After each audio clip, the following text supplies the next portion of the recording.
Hello friends, BBJ educational hub में आपका स्वागत है। मेरा नाम है अंकित बिंजवा और हम कवर कर रहे हैं पेपर 3 की यूनिट 10 को कवर कर रहे हैं। ठीक है, जिसमें हम अभी देख रहे हैं प्राइमरीली कौन सी अर्थ ओरिजिन की थ्योरीज। ठीक है, अभी हमारे जो सेक्शन है उसके अंदर हम इसके पहले वाली कंडीशन को हम कंप्लीट कर चुके हैं, है ना। थ्योरी हमारी पहली कंप्लीट हो चुकी है ना, गैसियस हाइपोथेसिस ऑफ कांट। ठीक है, कांट की हम थ्योरी को कंप्लीट कर चुके हैं। देन हम किसमें आ जाते हैं, नेबुलर हाइपोथेसिस ऑफ लैप्लास। ठीक है, कांट और लाप्लास को आपने बहुत जगह पहले भी देखा है ना, फिलॉसफी में भी आपने इनको देखा है ना, पब्लिक एडमिनिस्ट्रेशन में भी आता है। ठीक है, देन ये एक मैथमेटिशियन है तो इन्होंने मैथमेटिकल लाप्लास थ्योरम भी दी है। बहुत सारी जगह पर आपने इनका नाम सुना होगा। ठीक है, तो आज हम इनकी थ्योरी पढ़ने वाले हैं अर्थ की ओरिजिन से रिलेटेड। ठीक है, तो देखिए कुछ चीजें मैं आपको पहले बता देता हूं। एक लेक्चर देखने के बाद भाग मत जाना, है ना, सिंपल सी बात है। क्योंकि थ्योरीज नई है तो आपको भी दिमाग में तो चीजें नहीं है कि क्या होना है। बिग बैंग में आपको पता है कि बिग बैंग में मैं आपको क्या बताने वाला हूं। बिग बैंग में आपके माइंड में क्लियरेशन है कि मैं आपको बताने वाला क्या हूं। ठीक है, तो उस हिसाब से आपको सिंपली चीजें पता चलती जाती है कि ऐसे क्या चीज होने वाली है, क्या होने वाला है, ऐसा वैसा। लेकिन ये थ्योरीज है, ये थ्योरीज एज इट इज है। इसमें एक भी शब्द मेरा भी अलग से जोड़ा हुआ नहीं है। जितना थ्योरी ने बोला है उतना ही मैं आपको बताता हूं। ठीक है, इसमें भी हम एज इट इज वैसे ही चलेंगे जैसा हम इसके पिछली वाली थ्योरी को पढ़े थे। जैसे सिंपल सा हम बात करेंगे कि पहले हमने बात करी थी किसकी, पूरा डायग्रामेटिक रिप्रेजेंटेशन के फॉर्म में उसको देख लिया था। देन हम उसका ड्रॉबैक देखेंगे, देन उसके आगे चलेंगे। ठीक है, तो नोट्स बनाते चलिए, बहुत सारा लिखा हुआ है, बहुत सारी चीजें। आखिरी में लास्ट में एक बड़ा सा डायग्राम बताऊंगा और वो आपको बहुत ज्यादा क्लियर कर देगा सब चीजों को। ठीक है, चलते हैं हमारे ब्लैक बोर्ड पर। तो यहां पर है नेबुलर हाइपोथेसिस ऑफ लैप्लास। ठीक है, जो इंट्रोड्यूस करी थी 1796 में।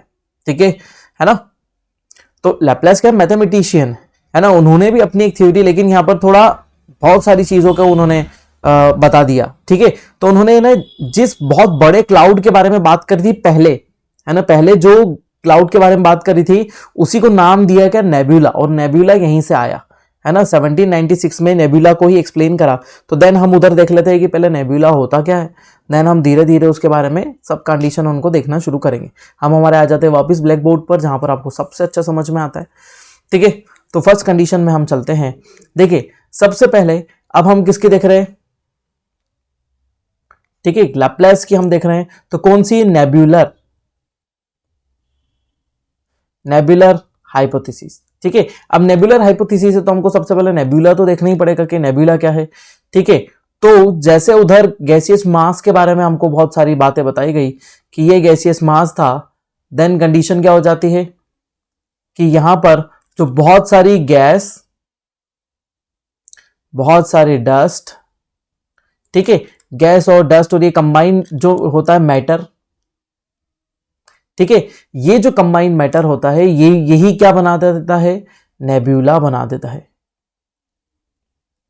ठीक है, the bunch of gases in the atmosphere is called the nebula.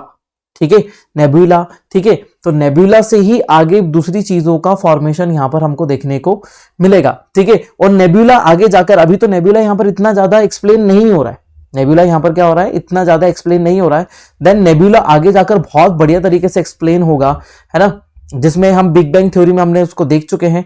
ठीक है, तो बिग बैंग थ्योरी में जो स्टार फॉर्मेशन बताया था, स्टार फॉर्मेशन में जो, ये हम अलग से बता रहे हैं, स्टार फॉर्मेशन में जो हाइड्रोजन से हीलियम में कन्वर्जन वाला सेक्शन है, जिसमें न्यूक्लियर फ्यूजन होता है, एनर्जी रिड्यूस होती है, वो सेक्शन जो मैंने बिग बैंग में बताया सबसे पहले लेक्चर में।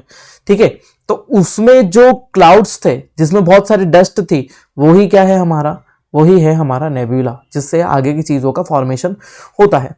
तो नेबुला क्या हो जाता है कि नेबुला ये बन गया हमारा नेबुला। नेबुला क्या है, बहुत बड़ा गैसियस मास है। ठीक है, ये बहुत बड़ा गैसियस मास है। अब इस गैसियस मास की कुछ प्रॉपर्टी है।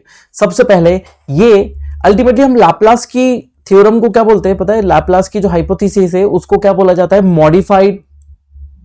ठीक है, मॉडिफाइड फॉर्म ऑफ किसका, कांट का।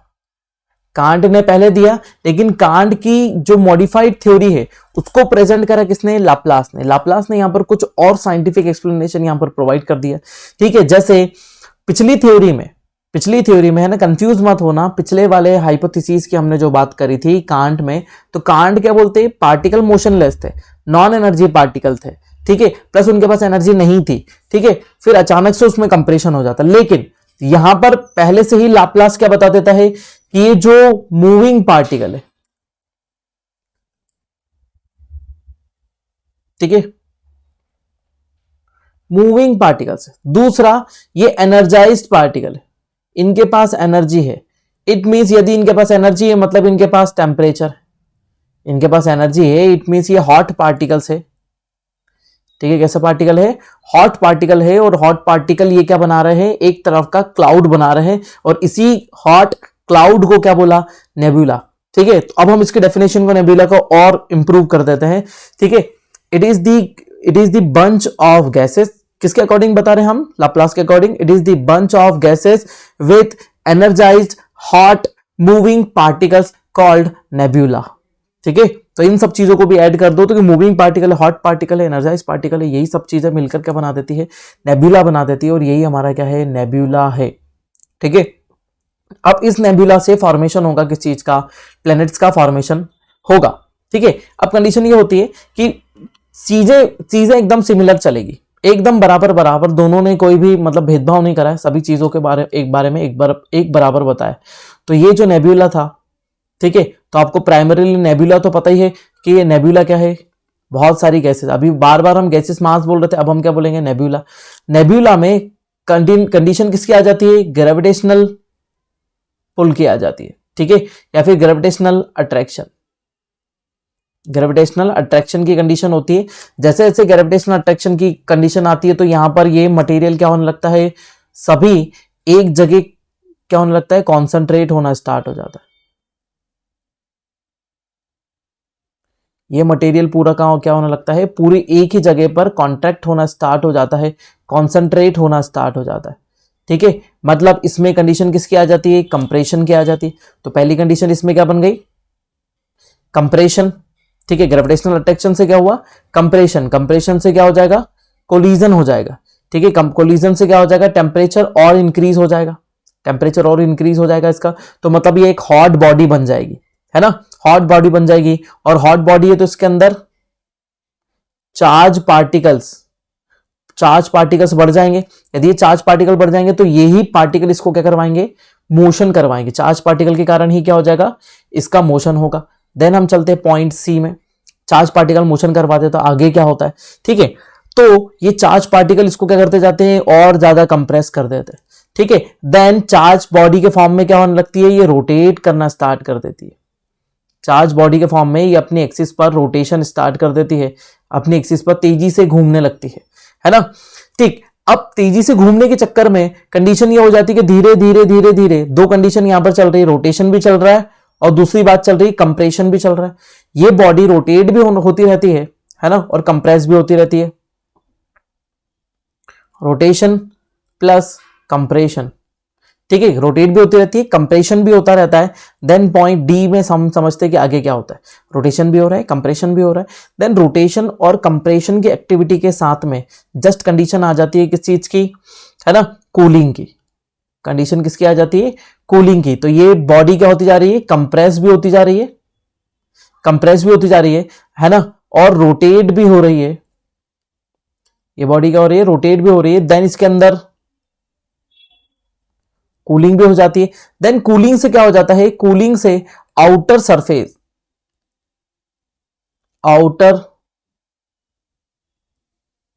ठीक है, आउटर सरफेस क्या हो जाती है, सॉलिड हो जाती है। आउटर सरफेस क्या हो जाती है, सॉलिडिफाइड हो जाती है, ठीक है।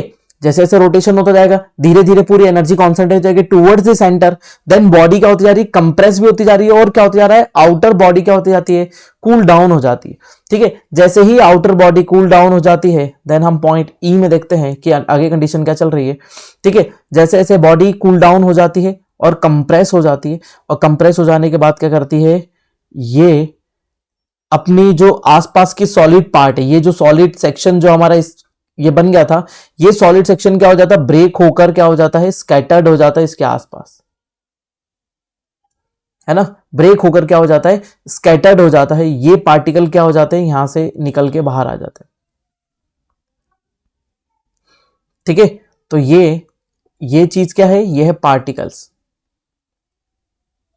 ठीक है, और पार्टिकल्स कहां से स्कैटर्ड हुए, ये सेंट्रल वाली बॉडी से ये पार्टिकल स्कैटर्ड हो जाते हैं, जो आसपास की बॉडी सॉलिडिफाइड हो जाती है।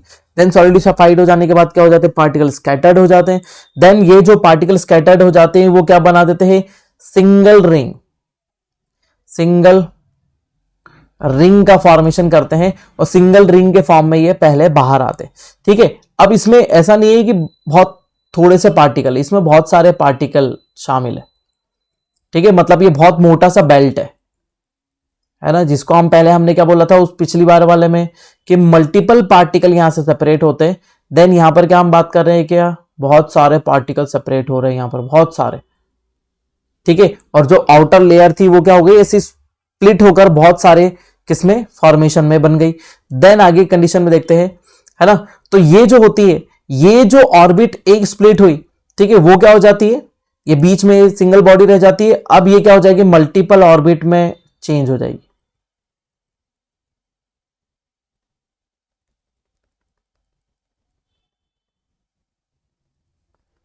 ये क्या बना देगी, मल्टीपल ऑर्बिट्स बना देगी इसके आसपास। जैसा हमने पिछली वाली में क्या देखा था, सीधे मल्टीपल ऑर्बिट ही बनती है। पहले हम बात क्या कर रहे थे, मल्टीपल ऑर्बिट ही बनती है, लेकिन इस वाली में क्या होता है, सिंगल रिंग सेपरेट होती है, देन क्या होती है, फिर मल्टीपल ऑर्बिट बनती है ना। ठीक है, पहले वाले में हमने देखा था कांट क्या बताते हैं, कांट बताते हैं कि सन से जो बीच में बचा हुआ रिमेनिंग पार्ट जो सन है, सन से सबसे पहले किस चीज का सेपरेशन होता है, पार्टिकल्स का, और पार्टिकल्स मल्टीपल रिंग के फॉर्म में सेपरेट होते हैं। ठीक है, देन कंडीशन दूसरी आ जाती है कि हम बात करते हैं लाप्लास की। देन लाप्लास क्या बोलता है, सिंगल रिंग, एक ही रिंग निकलती है, देन वो एक ही रिंग वापस फर्दर डिवाइड होकर क्या बन जाती है, बहुत सारे पार्टिकल के फॉर्म में अलग अलग चली जाती है ना, और ये रिंग क्या हो जाती है, डिवाइड होकर बहुत सारे सेक्शन में चली जाती है। देन लास्ट कंडीशन बनती है कि यहां पर बच जाता है क्या, सन, यहां पर बच जाता है बीच में सन। देन यहां पर डिफरेंट ऑर्बिट्स बन जाती है ऐसी। इन्हीं ऑर्बिट में ये पार्टिकल क्या होने लगते हैं, कॉन्ट्रैक्ट होते हैं, कोलाइड होते हैं, टेम्परेचर इंक्रीज करते हैं, कोलिजन होता है, फ्रिक्शन होता है। देन ये क्या बन जाते हैं, प्लैनेट्स बन जाते हैं। ये क्या बन गए, प्लैनेट्स बन गए, और ये प्लैनेट अपनी सन के ऑर्बिट में रिवॉल्व करना स्टार्ट कर देते हैं। ठीक है, तो यहां पर आपको ये चीज एकदम बेसिकली चीज हमने देखी और ये समझ में आई होगी। ठीक है, वापस से हम इसको एक बार फटाफट समझ लेते हैं, जल्दी जल्दी। कंडीशन क्या क्या हुई थी, सबसे पहले हमने देखा लाप्लास की हाइपोथेसिस, जो मॉडिफाइड फॉर्म है किसका, कांट का। ठीक है, तो इसको स्क्रीनशॉट भी लेकर रखें और पॉइंट वाइज चले, देखो मैंने A B C D E F G E F ऐसे चले हैं, वैसे ही देखें। ठीक है, तो सबसे पहले ये बताते हैं कि गैसेस का एक बहुत बड़ा क्लाउड होता है जिसको नेबुला बोलते हैं, और नेबुला जो था, नेबुला मूविंग पार्टिकल और एनर्जाइज पार्टिकल, हॉट पार्टिकल का एक बंच होता है। ठीक है, nebula is the cloud of moving energise hot particles. ठीक है, देन कंडीशन होती है कि यहां पर क्या आना स्टार्ट हो जाता है, ग्रेविटेशनल पुल। ग्रेविटेशनल पुल क्या करता है, इनको कॉन्ट्रैक्ट करता है या फिर क्या करता है, कंप्रेस करता है। कंप्रेस होता है तो क्या हो जाता है, इसमें कंप्रेशन होता है, कोलिजन होता है, टेम्परेचर इंक्रीज होता है।